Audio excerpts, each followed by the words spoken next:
Hello, good afternoon. Welcome to the Daily Live. It is Monday the 20th of May, isn't it? 29 years since we won the FA Cup today. Probably. When we used to win things. I feel like... You used to forget the date because we won stuff so often back then. Yeah. I mean, that was... I remember when we won that and it was 8 years since we won the league. And I was thinking, this can never go this long Never again. happen again. Hello, Bell. too long. Far too long. But yeah, you know, Ned's put quite a... Or is it you? One of you. You and your controversial headlines. I It don't is think it's 29 years today since Paul Rideout's header gave Everton the FA Cup. Yeah. And I, be honest, walking out of Wembley that day, I didn't think I'd be waiting 29 years. 29 years would pass by and Everton still wouldn't have won a trophy. Bar, of course, the Australian Challenge Cup and the Florida Cup. Yeah. And, of course, the Charity Shield, which we'd won a couple of months later. But there you go, yeah. But sure. the season is over. It is over. What now? What? Hey, what now? You were obviously at the Emirates yesterday to watch a decent performance by Everton, just a bit gutting that I know people will say it doesn't matter, but I was a little bit gutted. No, I was. Because I thought we'd worked hard enough and battled enough to get a point on the day, and it would have been a nice way to finish the season with half a dozen games unbeaten. Unbeaten one, wouldn't it? I know Sean Dyche alluded to championship, keep a championship race alive by allowing them to score a goal. It was defo handball for me. Other opinions are acceptable. Are wrong. But they're wrong, but they're acceptable to you if your opinion is different. I know we're going to go over...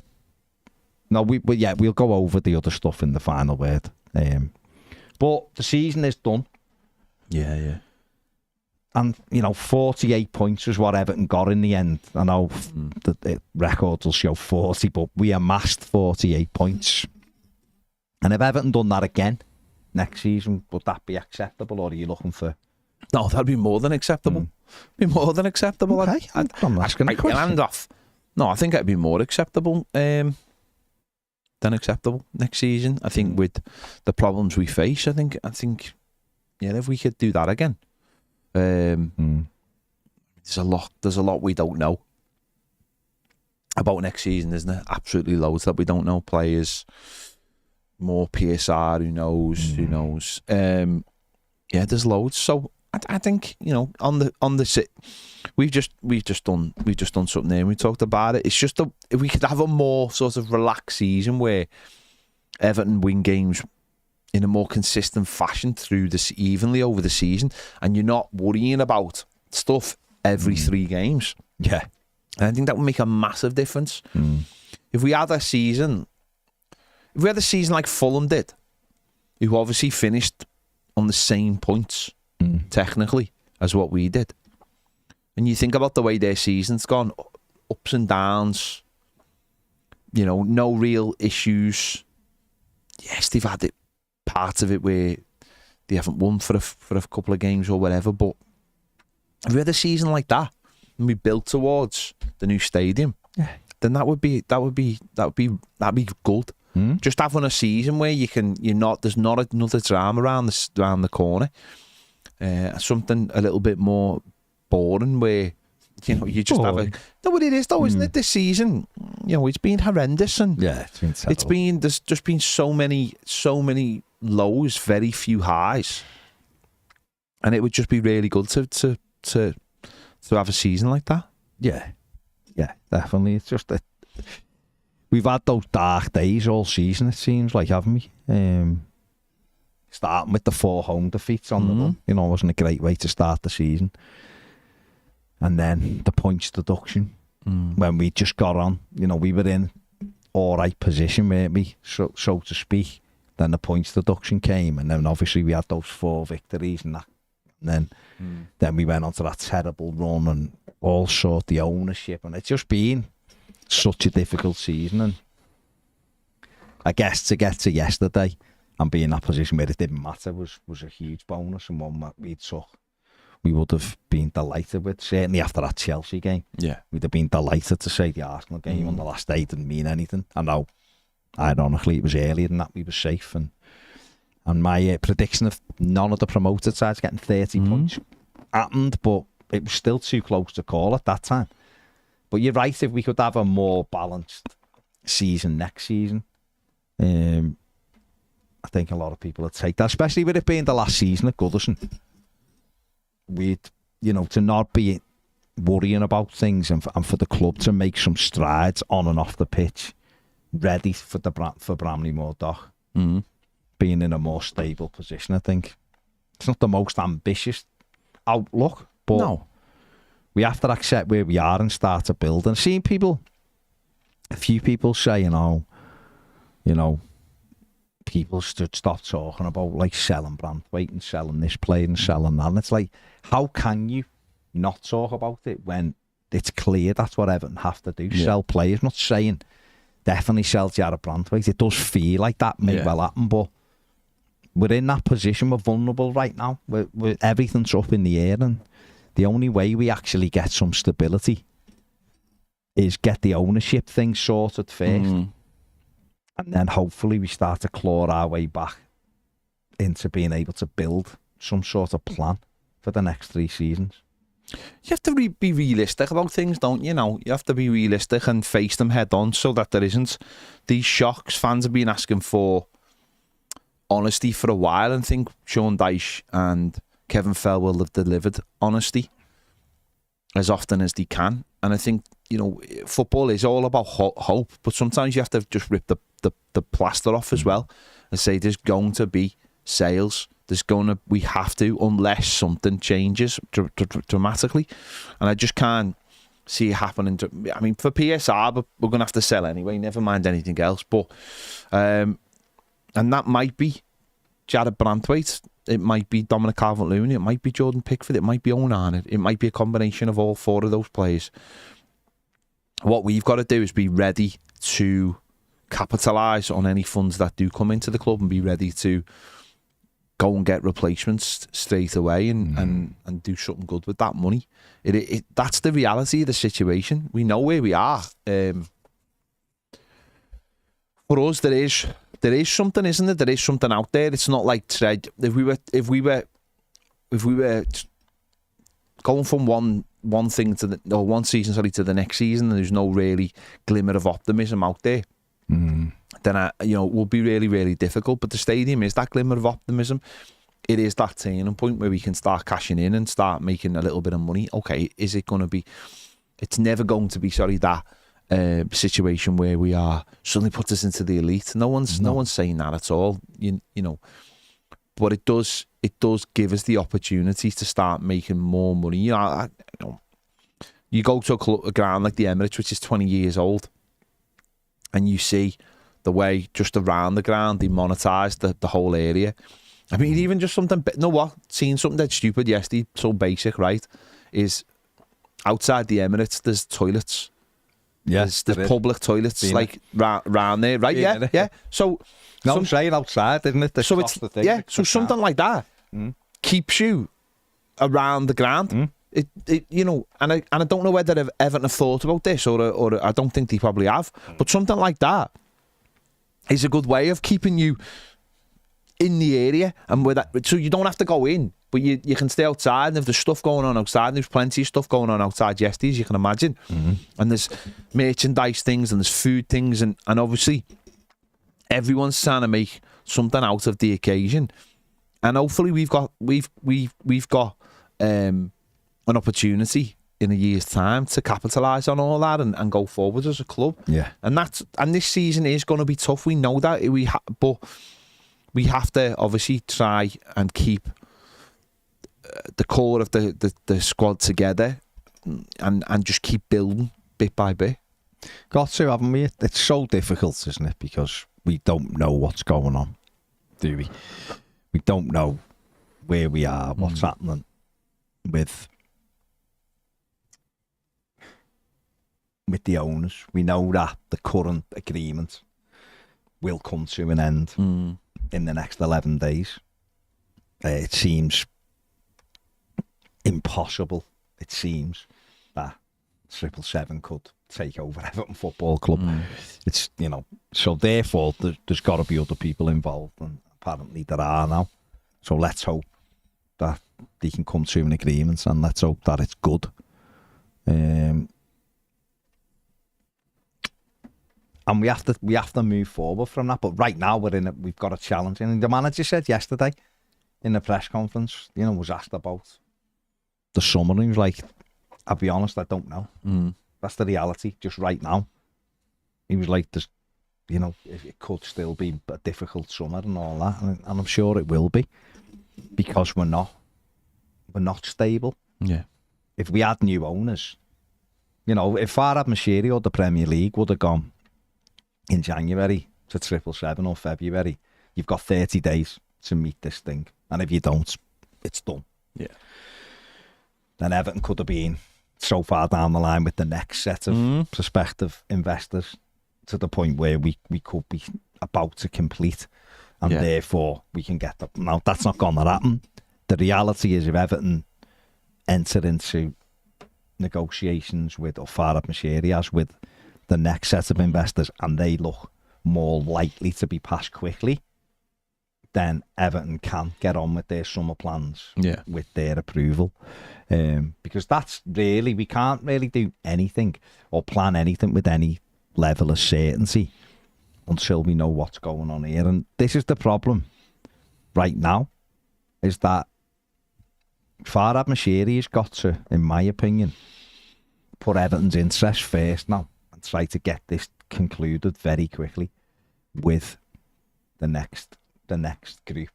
We heard Andy Burnham on Thursday or Friday, I think it was, talking about he's trying to play an active role behind the scenes in making sure Everton are sold to someone who's got Everton's best interests at heart and are better for the football club. And I hope that's true. I'm sure it is. He said it. Why would he?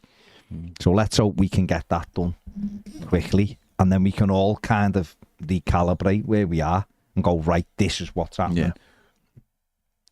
And if it is a case this summer of Jared Brandwaite leaves, we have to get to a position where this is the last time we are forced to sell someone. You know, there's a difference, isn't there, in going, we're ready to sell this midfield player for big money because we've got this team in place and we've got others, we know what we're doing, rather than you have to sell him to keep this club alive. You know, and that's where we have to go, don't we?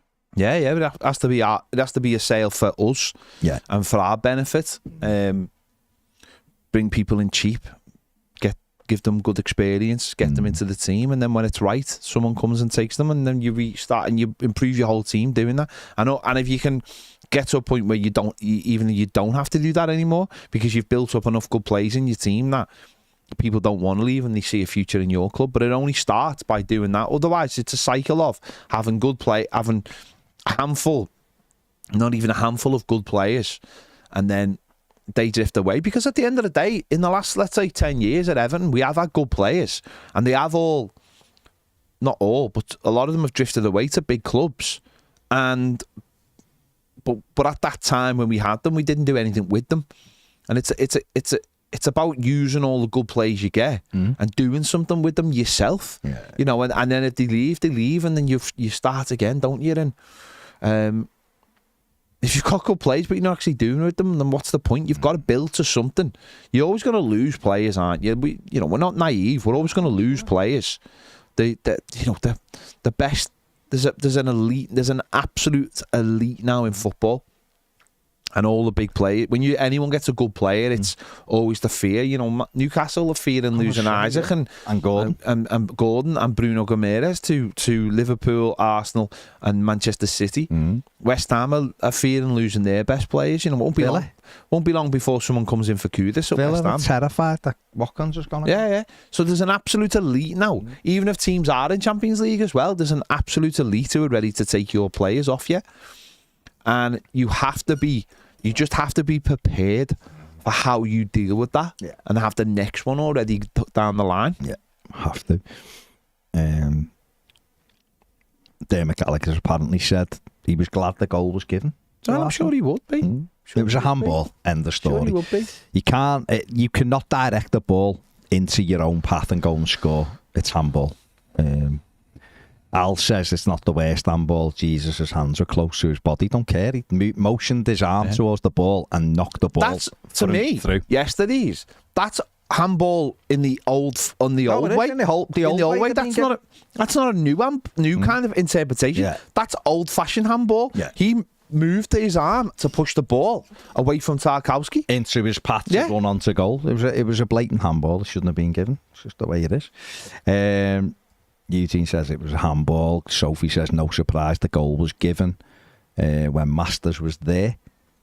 Royal Blue says I didn't know you could override the overlords in the Ivory Tower.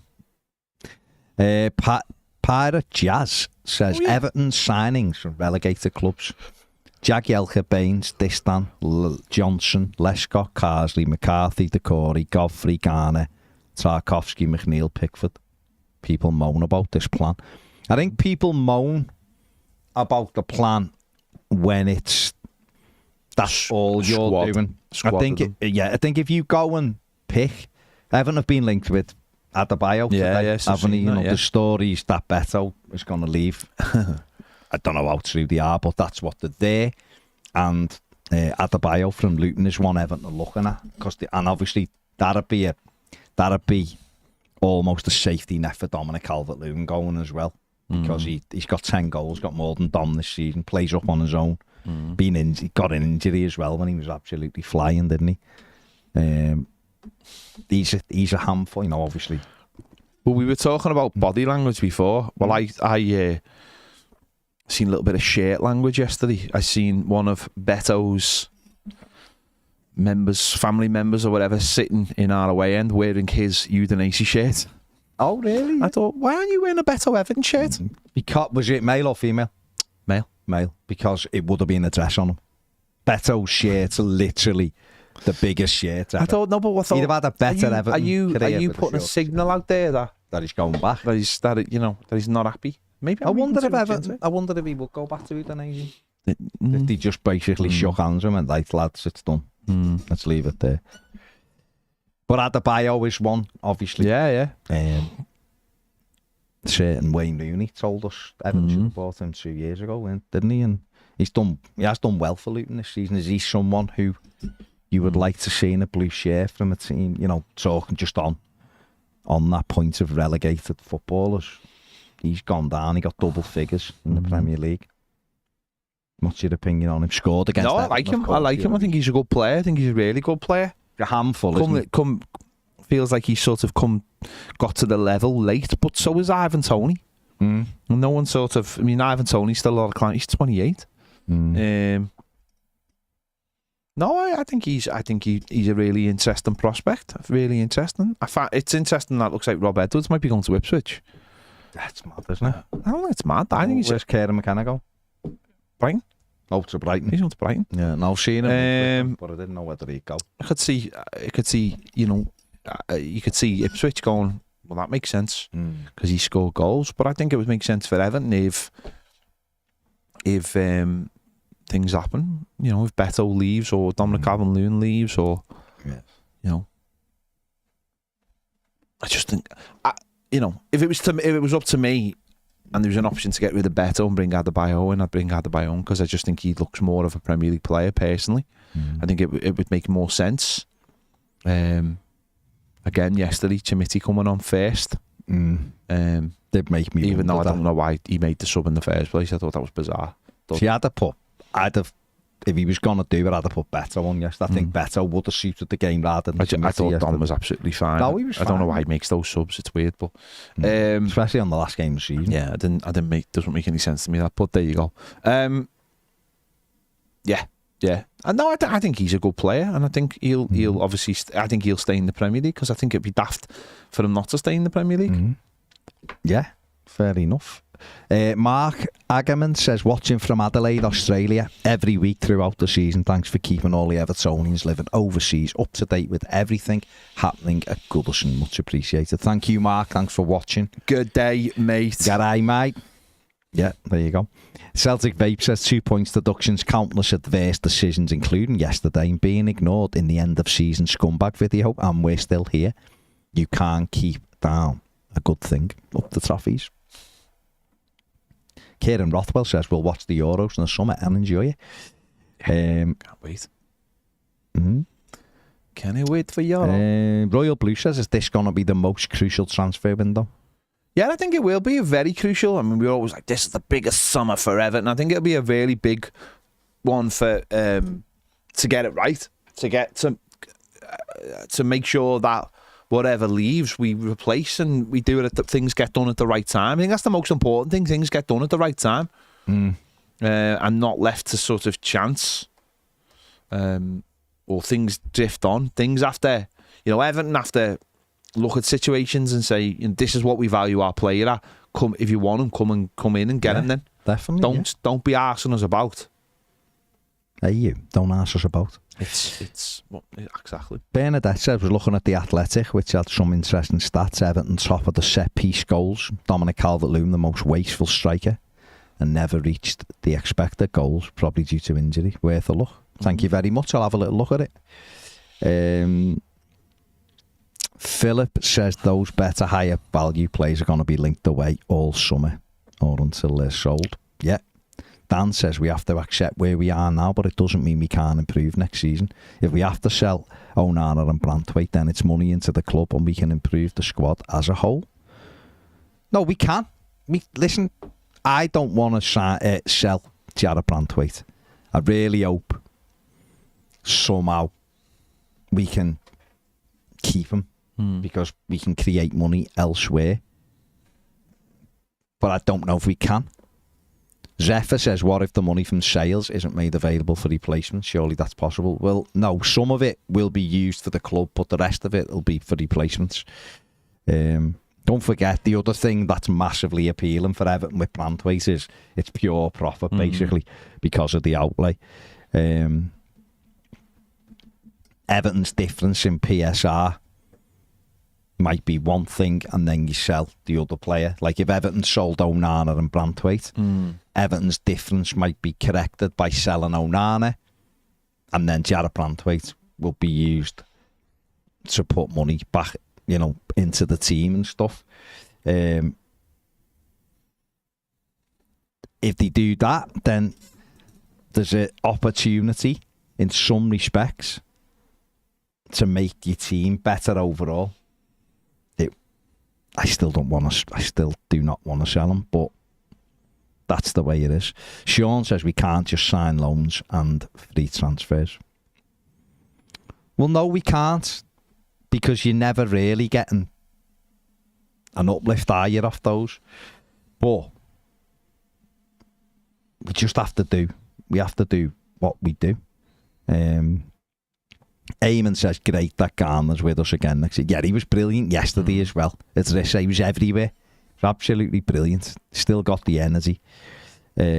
Personally, if I'm Everton, I'm trying to convince Ndidi to come in on a free. Because I know he's gone off the boil the last 18 months at Leicester, but he's a free transfer. He can sit in that defensive midfield role. And if we are going to sell Ame, and we probably will, then I know wages will probably be relatively high. Yeah. But we're getting rid of Onana and getting money in and putting the free transfer in. I think he could do all right with the Drissagana guy in there as well. It's another body, isn't it? Ross Barkley, I've said that before. No, some people don't want him, but I'd have him. I'd have Bio. You can piece the team together with some of these players, and then it still gives you money to go and get wide players. It's going to be a juggling act. It is.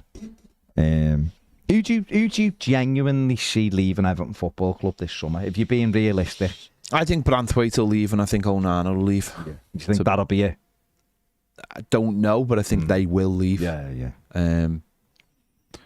Dom, his contract needs addressing, and what's your gut feeling with Dominic Calvert-Lewin? Because he obviously was excellent again yesterday. Okay, he's hit the post, and his other one when he went on that run and cut in and had the shot, I thought that showed like a good level of confidence from him. Actually, when he hit it, I thought it was in because he hit it well, but Raya made a good save. What's your feeling with him? Because I know it's dead easy to go, oh, he loves Everton and all that, but he's 27 in December. Oh, sorry, 27 next February, isn't he? He's 26 at the moment. Or March, his birthday is. And you look at him and you go, he could easily sign a new contract, continue to be Everton's number 9, and everybody else is playing second fiddle. But we're not really going anywhere other than trying to be Crystal Palace next season, are we? And he could move on to Arsenal or, he's been linked with Arsenal, he's been linked with Newcastle, hasn't he? What does he, what do you think he would, do you think for him, he'd think, I think I'll move now and go and try and win something somewhere else? Because you couldn't blame him for that, but... No, I mean, if he commits to a contract now, he'll be at Everton for the rest of his career, basically, won't he? Top flight career, so that's the decision he has to make. He has to look at the situation and think, not that I owe these anything, but because he shouldn't think like that. You should think, what's best for your career, surely. I don't know, really. I could see it going both ways. I really could. I could see him going, thanks, being a big part of my career, but I want the next stage of my career. And if there's offers on the table for him already, then he'll probably know who they are. Maybe if one of them excites him, then maybe he'll be looking to take that up. I don't know. Maybe, again, could be to do with where he lives and things like that as well. He's just, got a young family, and you might think, I want to live in London or something like that. I don't know, but he's mentioned that in his past about London and stuff, and I suppose it all come down to what the offer was. I can only really think of one club in London, that'd be West Ham. And whether I'm not convinced he goes to West Ham. I'm saying that's the only club though, isn't it? So Ross linked with Arsenal. 15 million. Yeah, I get that. But if you look at them though, I know if I'm them and I'm trying to win the league, Dominic Calvert-Lewin's not who I'm coming for. I'm going for Ollie Watkins or someone of that ilk. But they might look, and Ollie Watkins, Villa might be like 85 million for Watkins, and they might be like, we're not paying 85. I'm just not convinced he's 7-year-old. I'm just not convinced he's necessarily what they need. I think they need a pure goal scorer. Yeah. Who What about Newcastle? Yeah, maybe. They love the number 9s. He's a big target. But then that comes down to the Isaac situation, doesn't it? And whether he goes. So you could see Arsenal want Isaac as well. You could see him going to Arsenal, and then the medical round starts. Again, that comes down to where they'll be playing European football most likely next season, and they'll have consistent European football, you'd imagine. So again, it comes down to those things, doesn't it? Do you want that for yourself? Well, he's going to be high profile if he goes there, more than Everton, isn't he? For now, until we try to correct that. No, it's a real. I said it's a difficult one, but with his contract, we're sort of out. It becomes out of our control, doesn't it? So we've got to make a decision quickly. Mike says a massive thank you to you lads for getting us through the season. Thank you very much, Mike. Steve P says, I'm not worried about losing players at all. I actually believe, and have been saying for a while, the only way we can actually succeed as a club, succeed in terms of making money and pushing possibly for Europe, is by doing that. The thing that does worry me is how we replace them, because we have to go off facts and the history, and they tell me we are awful at replacing players. Our recruitment is poor in general, and that still hasn't changed for me. If we do sell Onana and Branthwaite and decide to replace them with bang average Dyche type players with no sell-on value, then what's the point? We'll literally end up with nobody left to sell, and then we really are in trouble. We have to recruit from Europe with the idea of them moving on for a big profit in a couple of years. We shouldn't be paying money for anybody over the age of 25. Fair point. Yeah, agree. Graham says, all right, lads, I'm so relieved our safety didn't have to rely on a win yesterday, and a win for Arsenal would have won them the title. Their second goal was clearly handball. Jesus leaning in and redirecting the ball towards goal. How the hell could the ref let it stand after going over to the screen? Is bordering on corruption. I bet Dickie was mic'd up and told him to let the goal stand. Thank God that nightmare season is over. David says, thank you for a great season on Toffee TV yet again. What are your plans for the summer on the channel? Well, we'll be covering every... Listen, it's never quiet with Everton, is it? So we'll be covering all the takeover stuff. We're doing the season wrap-up stuff this week, which is the player ratings and stuff, and reviewing various parts of the team. And we will be moving on then to looking ahead. We do some stuff in the next couple of weeks on players that Everton could possibly go for, players we'd like them to go for. So all of that kind of stuff. We'll have some stuff on Premier, the Toffee box. We've got more Toffee box to film. We'll be doing all that through the summer, and then of course there's the Euros are on, so we'll have the coverage on More Than a Game as well of the Euros. We'll be doing watch-alongs on there. We'll have, all of that. There's always stuff to talk about, David, but Everton, the ownership thing is huge, isn't it? And we're going to be covering that. And listen, let's hope Farhad Moshiri agrees a deal with people who we can fully get on board with, and then the excitement of what that might bring will carry us through, won't it? And then before you know it, David, you start looking ahead to pre-season then, don't you? And the players are back, aren't they? Especially because the Euros are on. The players are back the first week in July. So, it's the 20th of May. You're talking 6 weeks, aren't you? So there'll be plenty going on Toffee TV, plenty going on Toffee TV Premier, and plenty going on More Than a Game. I've got some inside the game interviews lined up as well to take place in June. So, yeah, we'll be busy. So hopefully you'll join us. Steve says, Baz, we can't be replacing Branthwaite with Jacob Greaves either, because that'd be a big downgrade. It's not like he's some young talent, 24 next season. If he was that good, someone would have signed him. If we paid 15 million for him, we'd never get it back for him. There's much better centre-backs out there we could get for the same or less. So that'd make zero sense to me. I've watched him a few times. I don't think he's Premier League level. Steve, me and you can come up with half a dozen centre-backs who we could go for, mate, around Europe. But ultimately, it's what they do, isn't it? If they've decided Jacob Greaves, left-footed, 23... is good and can do a job, they'll go and buy him, won't they? Whether you like it or not, that's what's going to happen. Got to make your peace with it. But let's hope they're looking far and wide, because there's no reason why they shouldn't be. And if they're not, then let's hope when the next ownership takes over that they change that all up then, and we get different people in. If we've had this current recruitment team can't look far and wide for players and come up with good enough alternatives, then they need replacing. I'm not saying they can't, because for all I know, they've got a bloody wall full of players throughout Europe and the world who they want to sign. There's got to be a plan, but the hands might be a little bit tired at the minute. Let's just hope that they're not. But I'm with you, mate. There's a lot of good players around. It's a big world out there. Liam says, "Hi lads, lots of rumours of a friendly in Dublin this year." You've just been mentioning that. Would that be a good decision for Everton? Go and play friendly in Dublin. Be as good as anywhere, wouldn't it? Not going to go anywhere exotic, I don't think. No, it doesn't look like it.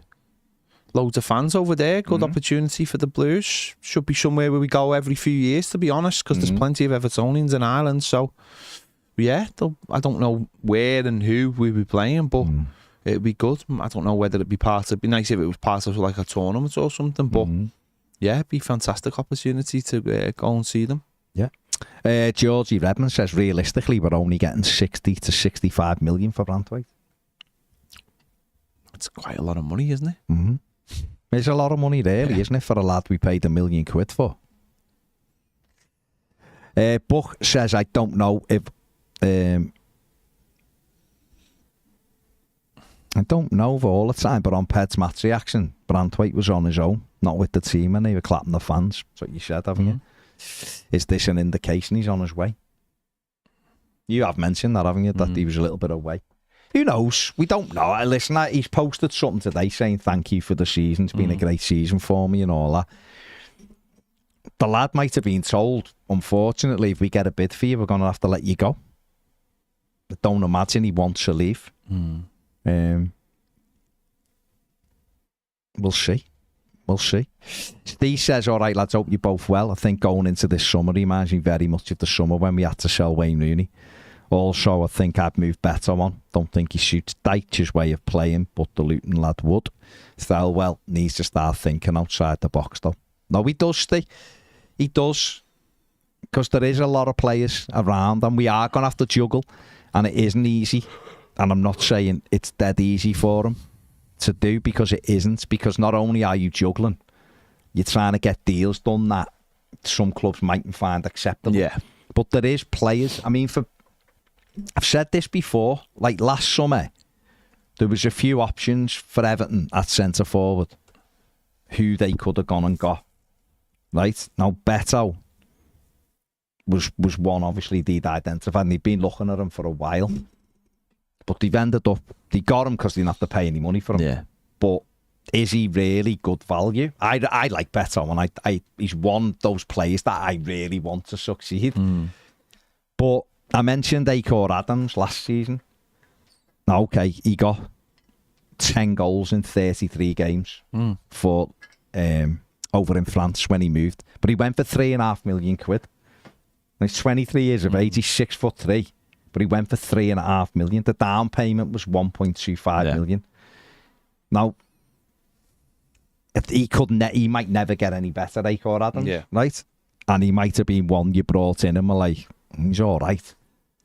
But for a down payment of £1 million, just over £1 million, would he have been a better investment than Beto at 28 million if he's literally just there to make the numbers up, which Beto seems like he is from how he's being used? I know Sean Dyche has tried to use him, and it's been good because it's allowed Dominic Calvert-Lewin time out the team and all that. But you know what I mean? There's a player who is 20, he was 24 in January, but he's costing you just over £1 million for the down payment. He's ended up getting double figures. Now, it's only in France. Yeah. So, you know, he might have only come to the Premier League and got 3 or 4 goals here, like Beto. But would that have been a better use of Everton's money? Yeah. Do you know what I mean? He's a couple of years younger than Beto. Yeah, do you know what I mean? In hindsight, I think the Beto's been a terrible signing. I really do. That's 28 million quid. He doesn't look Premier League ready for me at all. I just don't see it. I just don't see it in him. I just don't think he's got. I think he'll be better next season if he stays. But for that money, you want someone like when they were after Bill Altore. I got that at 25 million, 30 million, because he's 21 and he looks like a good. He looks like he's a lot sleeker than what Beto is. But there's Karim Konate, who Everton should be all over. He plays for Salzburg. Everton should be all over him. He's 20, powerful, 21. Yeah. But he should be one you should go and go, right, we're bringing him in because he's one who we think will explode onto the scene when he's a bit more refined. Beto at 26. Like I've just said, but I think Beto's been good at times this season. I think he's give us a different option. But all I'm trying to say to people is there was players like this last summer who, for a much lower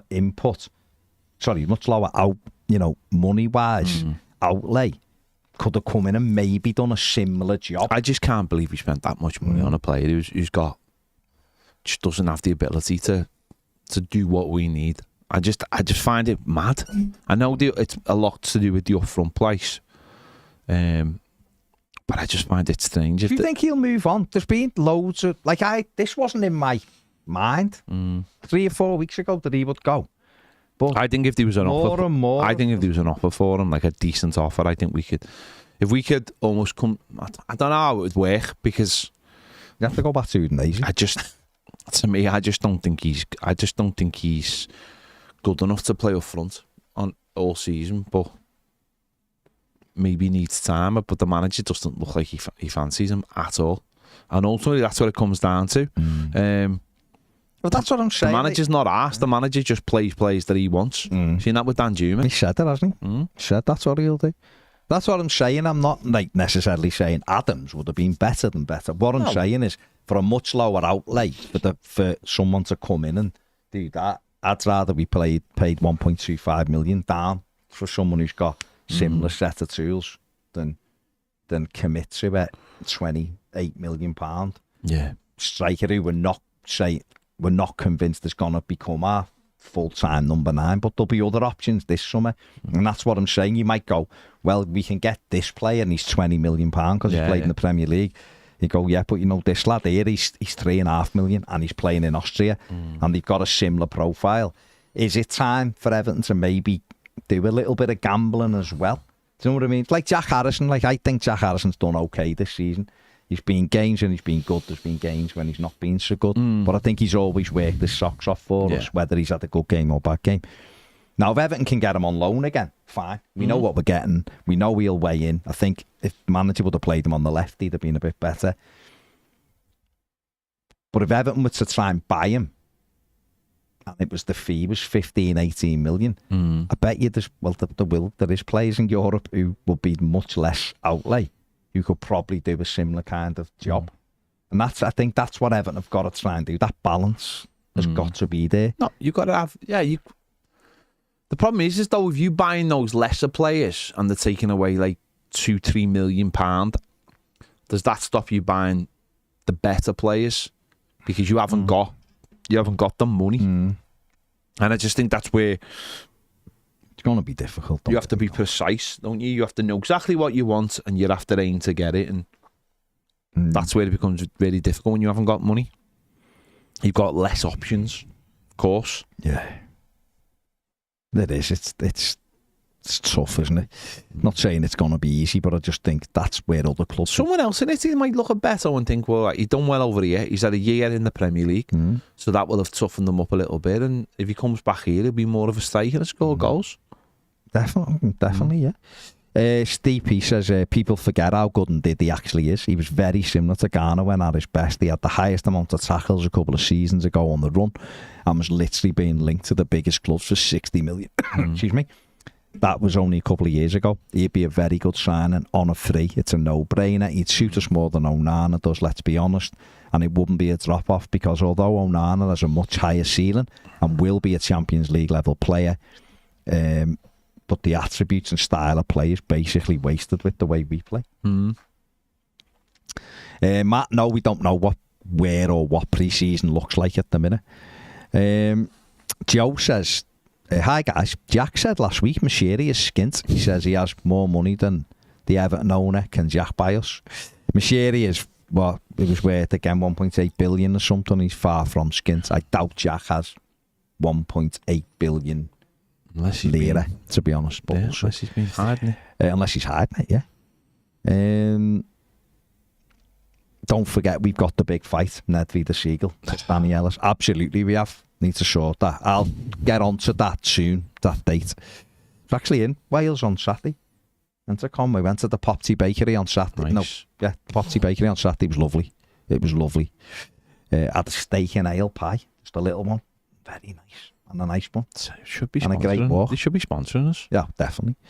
Kev Rex says, oh, what a surprise on Match of the Day with Shearer agreeing with the referee's decision to allow the goal. Newcastle fans stick together. He's Oliver's mate, isn't he? So, Benjamin says, I'm so looking forward to next season because we have our defensive rock solid Michael Keane back still at the club, and those two legends, Mopay and Holgate, are coming. Now, Benjamin, come on, no need for that. What do you think will happen with Neil Mopay? Obviously, Brentford, he's done all right at Brentford. I think he had. Sure, someone said he had 12 goal contributions to them. I think he got 7 goals and 5 assists. I think I can't. If only there was a way to check, which I will now. But he can't. Surely, Everton aren't going to use him again because Sean Dykes didn't really use him when he had him. No, he's moved away and said some questionable things. Celebrated a goal again. Celebrated Brighton scoring a goal against us. In the Premier League, he got 6 goals and 3 assists in 29 games. So for Brentford, who may well lose Ivan Toney as well, are they prepared to lose Mopes? What do you think will happen with him? Because I wouldn't imagine Everton will use him again. Will it just be a case of trying to it'll just be a case get him out over the summer? Get him out only. I don't think he'll come back. But stranger things have happened at this football club. But if I was at that club, I wouldn't want him back. I'm sure on Dice, you wouldn't want him anywhere near the club. Made his feelings known. I wouldn't want him anywhere near the club. Celtic Vape says Everton versus Celtic in Dublin at Croke Park will be an 82,000 sellout. Yeah, easily. Let's get it done. Why not? Stephen Hogarth says, I can remember Toffee TV reporting Everton buying Branthwaite from Carlisle for £1 million about 3 or 4 years ago. But we need more of that, don't we, Stephen? They'll be, listen, they're obviously very difficult to find, those kind of plays where you look and go, he could be really special. But there will be lads. I was looking yesterday at Manchester City's presentation and all that. And like Oscar Bob's there, and I'm thinking City are going to go out and buy 2 or 3 players in those wide areas this summer. And I know he's been in and out with City this year, but to me, they're not going to. I don't think he's going to get a lot of game time because I think they'll go and buy Elise for a start from Palace this summer. But he wouldn't be cheap either, though, would he? No, but alone. I don't think Pep will want him to go. He's only young. I'd be defo be testing the water for him on loan if I was Thelwell. But if you're down south, you'd be testing the water anyway. Oh, exactly. But obviously, there's lots of stories over the weekend that Manchester City's the destination for Branthwaite. So if that was the case, because they'll have What about the kid who played? Mate, they'll have 2 or 3 in the there. kid from Sheffield, who was at Sheffield United. McAtee. Yeah. Good player. I just don't know if he's quick enough, what we're looking at. But who knows? But I'd definitely be looking at Manchester City's, 21s and going, can we have him? Can we have him on loan maybe? If it was for Branthwaite. Absolutely. But we'll see, won't we? Ray says no more than 12 million for Harrison. Ian says he could have had Paul Mullen and Macaulay Langstaff for £3 million. Yeah, but they're not good enough. Premier League, mate, you've got to think Premier League levels. Garrett says, yes, lads, remember I'm buying the chips and I might even buy Ned a can of pop. He'll need a cold one for his eye. Yeah, he'll need a cold one. Ned, just let me bring you in here. Did you see the video of the seagull carrying the rat the other day? What? Seagull picked the rat up and was flying with it the other day. So that's in training for you. About 20 rats up. You could pick 20 rats up. Yeah, and send them flying. Okay. I'm just saying. Seagull can probably get 1. Okay. I mean, you are right. And the seagull probably could only carry 1, to be fair. If I'm walking around with a load of rats, people just look at me and go, you weirdo. If a seagull does it, it's like, oh my God, he's carrying a rat, it's amazing. I don't think people were saying it was amazing. I think people were just like, they're in training for Ned. I think that's what it was. Bench pressing rats. Smashed the reds in. Hack on. The reds together. I was just going to bring this up very quickly about, but obviously, Hakan's done it, but there's Norwegian top scorers in both Premier League and La Liga. Alexander Sørloth got 4 against Real Madrid yesterday in a 4-4. There you go. But didn't he play in the Premier League with Palace and he was absolutely terrible? It's often the way. Sure he did. I might be wrong with that one. Just feel like and that's why someone should pay 30 million for Beto. I feel like he played at Crystal Palace. But he got 4. I mean, they were 4-1 up, Madrid, and Villarreal got it back to... It was 4-4 after 57 minutes, I think. And it ended 4-4. Alexander Sørloth, Crystal Palace, 16 games, 0 goals. They then sent him on loan to Ghent and Trabzonspor before Leipzig took him. This has been his best season apart from the Trabzonspor one, but even Wilf Zaha's got 10 goals for in Turkey this season. While not being asked, so. But they've done well, they've done well, haven't they, Hakan? Both of them. Haaland, obviously, is tremendous. But there you go. Right. James says quickly, if Everton do a Dublin match, how about Toffee TV doing a road trip, one of the Everton? Well, it quite possibly. We've been asked over a few times to do a night in Ireland. So maybe, if that happens, we go over and do something, definitely. Kevin Murphy says, Ned's not lying. Lads, he can pick plenty of rats up. He lives in St. Helens. That's a bit harsh. Are you looking down on St. Helens? Don't know. He might be saying you could potentially go and just pick rats up in St. Helens. That's what he might mean. You insinuating that Insinuating. St. Helens. Insinuating? Do you mean You insinuating? insinuating that St. Helens is poor and deprived. Or is insinuating something a St. Helens phrase? Are we That means normalising intending and looking insinuating. down at the poor and deprived these days? Who said he was looking down at poor and Just deprived? saying there's rats in St. Helens. Well, there will be rats in St. Helens. There's rats in Liverpool. There's rats in all sorts of places. You know what I mean. The most rats I've ever seen running free was in Washington, D.C. We're a lesser economically developed town. Than Washington, D.C. You're just less developed. There you go. In every way. You're looking down on less developed people. Yeah. Okay. I am, yeah.